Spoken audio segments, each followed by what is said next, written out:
Louvado seja nosso Senhor Jesus Cristo, para sempre seja louvado.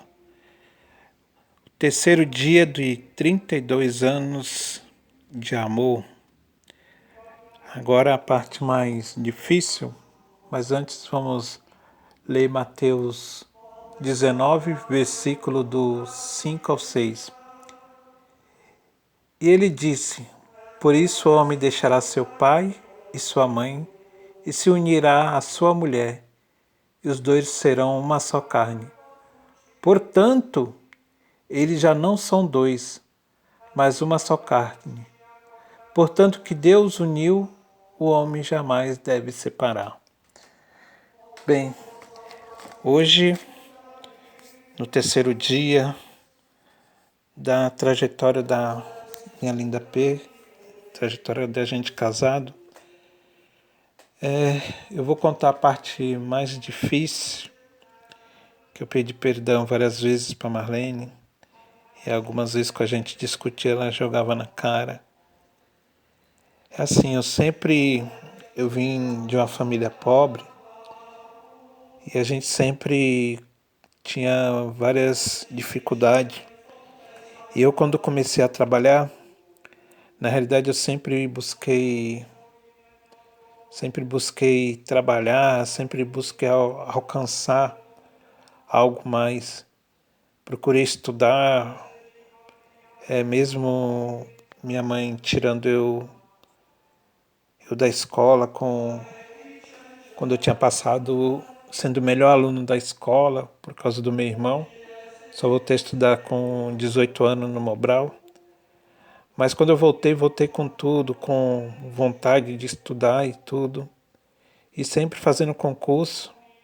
Aí quando eu trabalhava na CMTC, só pensava em crescer, crescer, crescer. Só pensava em bens materiais. E aí quando eu fui morar sozinho, aí eu montei toda a minha casa. E morei lá no fundo da casa da dona Margarida e seu José, que a Lu me arrumou depois que minha mãe faleceu. E quando a Marlene casou, a casa já estava praticamente toda montada. E como eu falei, a Marlene ela nunca trabalhou assim no começo, porque, como eu falei, ela sentia um patinho feio, sentia por causa da dificuldade dela, dos problemas que ela tinha toda hora que ir no médico. Então ela nunca trabalhou. Aí eu chamava ela de Dondoca, de princesinha da mamãe, que nunca precisou trabalhar. E quando a gente brigava, porque eu chegava tarde e, e eu no afã de querer só conseguir as coisas e tudo, e às vezes eu saía das 7 da noite, da manhã, e voltava no outro, saía às 7 horas da manhã de um dia e chegava no outro dia às 7 horas da manhã do outro dia, porque eu ia fazer o baita, ou às vezes eu chegava meia-noite, 1 hora da manhã, porque tinha que esperar eu voltar ao metrô, na época não tinha telefone nem nada. E nesse meio termo, a Marlene pensava que eu tinha outra mulher. E aí ela sempre, com a autoestima dela, pensava que eu já tinha outra mulher e brigava.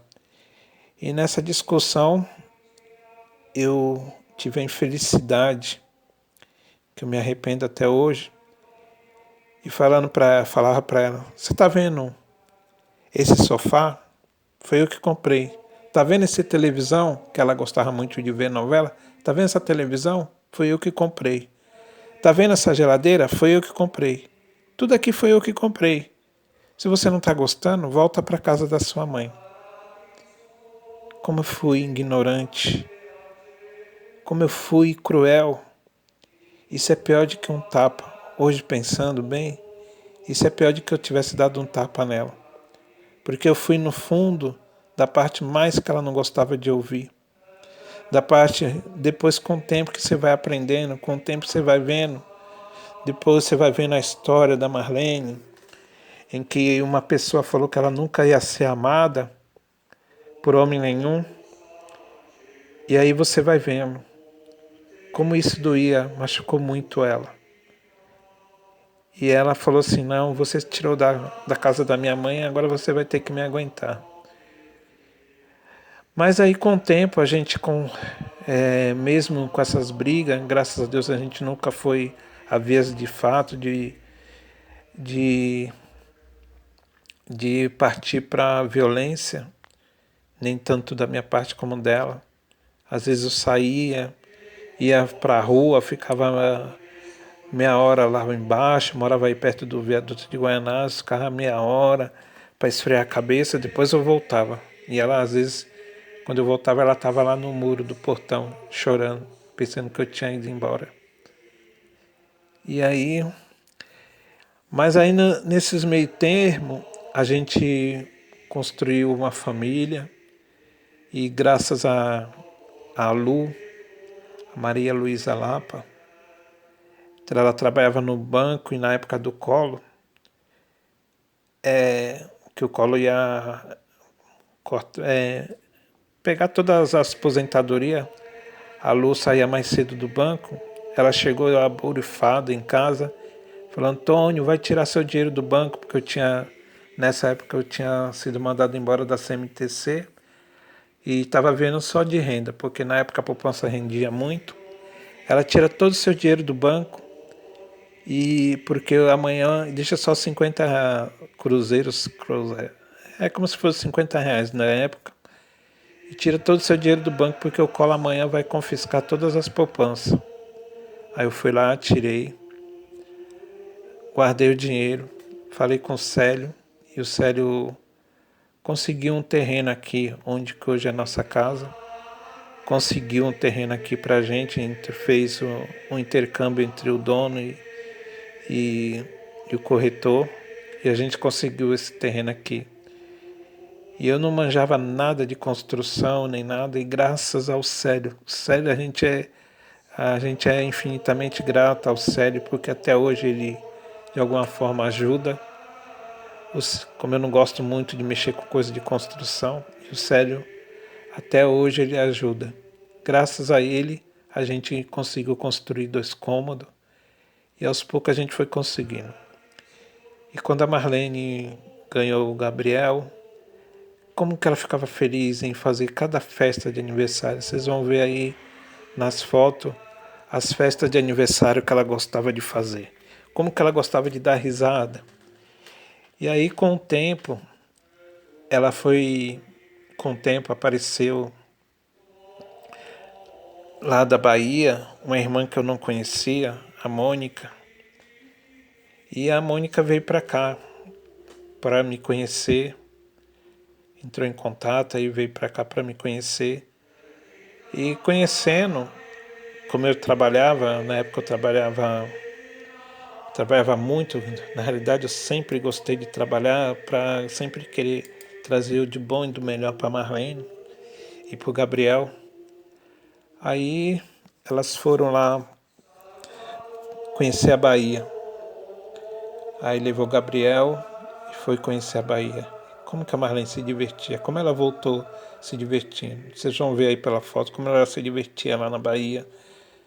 Falava bem da dona Alda, dona Alva, ou dona Alda, desculpa que dona Alda é uma mulher que faleceu recentemente, a gente fica com ela na cabeça, porque era também uma excelente pessoa e sempre acolheu bem a Marlene. Falava bem da dona Nalva, como que ela acolheu ela e tudo, como ela cuidava bem do Gabriel e tudo. Então essa fase da Marlene foi uma fase muito bonita. E, e a gente sempre se arrepende de tantas coisas que a gente falou para ela. Então todo ano ela queria fazer a festa de aniversário do Gabriel. Cada uma de um jeito diferente, cada uma de uma forma diferente. E queria convidar a gente e se preocupava com a casa. Eu falei, P, não se preocupa com a casa e tudo. Aí eu ajudava, que graças a Deus eu sempre soube fazer as coisas, sempre soube passar, porque minha mãe sempre falava que não queria que homem nenhum dependesse de mulher. Ensinou a gente a lavar roupa, a cozinhar. Cozinha não é meu forte não, mas eu cozinho.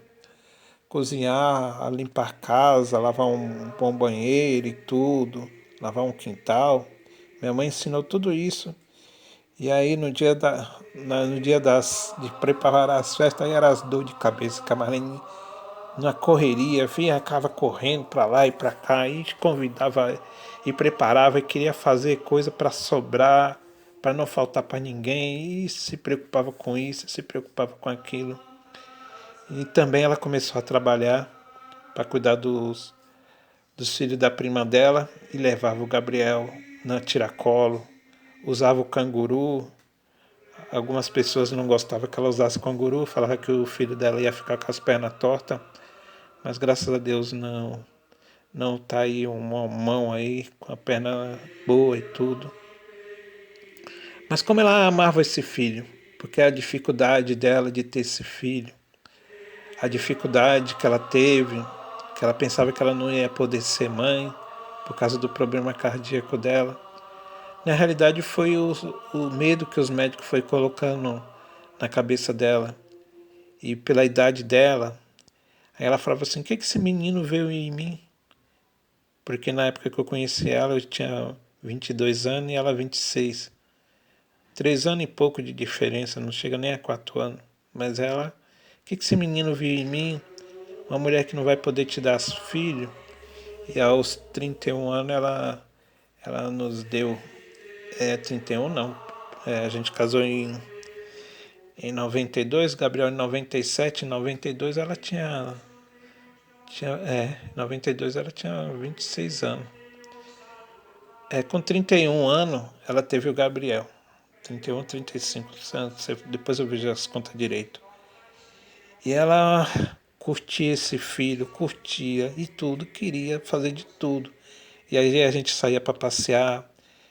Antes de a gente ter o Gabriel, eu levava ela para o cinema e ela ficava feliz. Ela, nossa, eu nunca podia curtir. E uma particularidade que a gente levou ela já casado no motel e tudo. Ela ficava lá no motel só olhando pro espelho do teto. Aí eu falava, Pê, a gente não veio aqui para ficar olhando pro espelho do teto, não. E quando a gente pedia as coisas para comer, eu falei, também não foi para ficar comendo fruta, essas coisas, não. E ela caía na risada.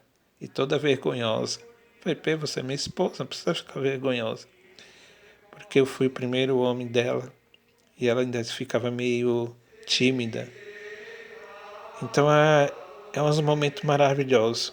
E ela curtia muito esse filho, fazia um monte de coisa, e fazia, e se preocupava, e queria levar para passear. E o Gabriel ia para passear, e levava, quando tinha eventos aqui em Ferraz, que Ferraz já teve evento, para vocês que não acreditam, já teve vários tipos de evento, e levava para a pracinha, e levava para tomar sorvete, e levava para vários lugares.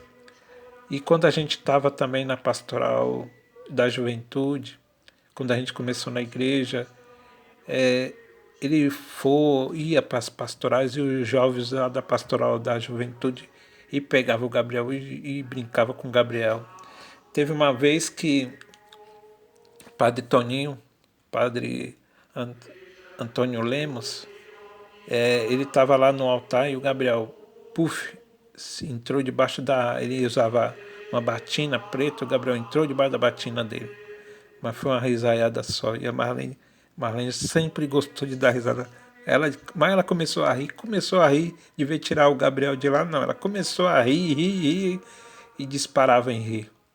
E quando esse pessoal da comunidade sabe, quando a Marlene começava a rir, aí o padre, todo sem graça, teve que começar a rir também. Mas ele estava rindo da Marlene. Não estava rindo de o Gabriel estar debaixo da batina dele.